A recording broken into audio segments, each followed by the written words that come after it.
অনুপ্রবেশ অর্থাৎ বিনা অনুমতিতে আমাদের দেশের জমিতে প্রবেশ করার পর শেল্টার কোথায়?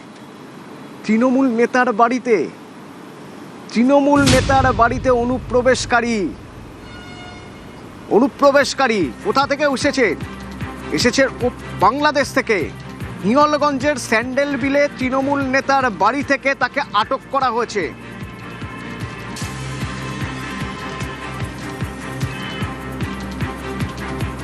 একবার শোনা যাক স্থানীয়রা কি বলছেন।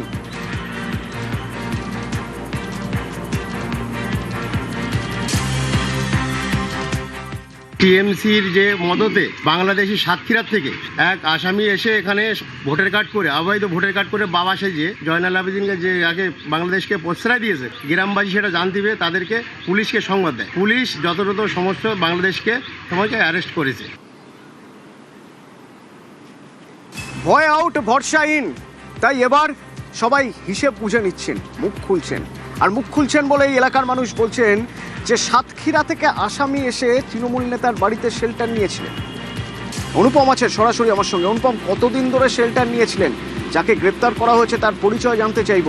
শুধু কি এটাই একটা ঘটনা, নাকি এলাকার মানুষ নিশ্চিত করে বলতে পারছেন যে এটা একটা রুটিন, এটা একটা প্রসেস, ওপার থেকে এসে এখানে নেতার বাড়িতে আশ্রয় নেওয়া?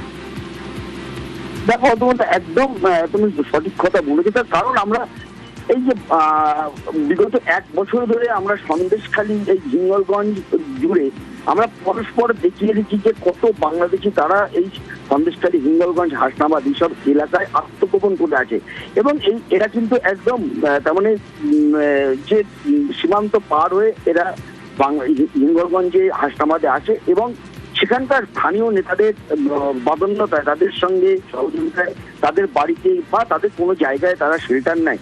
এবং এই যে শহীদুল গাজী গতকালকে যাকে গ্রেপ্তার করেছে, হিঙ্গলগঞ্জের যে সান্ডেল বিলের যে উপপ্রধান জয়নাল আবেদিন, এই জয়নাল আবেদিন 1.5 বছর আগে এই তার সঙ্গে যোগাযোগ হয়। এই শহীদুল গাজী যিনি বাংলাদেশে, তিনি 3 বছর আগে ভারতে ঢুকেছিল এবং ভারতের বিভিন্ন রাজ্যে শ্রমিকের কাজ করতো। এরপর এই যখন জয়নাল আবেদিন উপপ্রধানের, তৃণমূলের উপপ্রধান, তার সঙ্গে যখন যোগাযোগ করে, তিনি তার বাড়িতে নিয়ে আসে এবং এই জয়নাল আবেদিন নিজের বাবার পরিচয় দিয়ে এই শহীদুল গাজীকে ভোটার কার্ড, আধার কার্ড সবকিছু করে দেয় এবং নিজের যে মাছের ভেড়ি, সেই মাছের ভেড়িতে তাকে আশ্রয় দেয় এবং সেখানে সে আত্মগোপন করেছিল। এরপর গতকাল এলাকার মানুষ যখন বুঝতে পারে যে এই যে শহীদুল গাজী ওখানে আত্মগোপন করে রয়েছে, তখনই শহীদুল গাজীকে সেখান থেকে তারা ধরে নিয়ে আসে এবং পুলিশ খবর দেয়। এই যে সৈফুল গাজীর কথা বলছে অনুপম, শোনা যাক একবার সৈফুল গাজী কি বলছেন।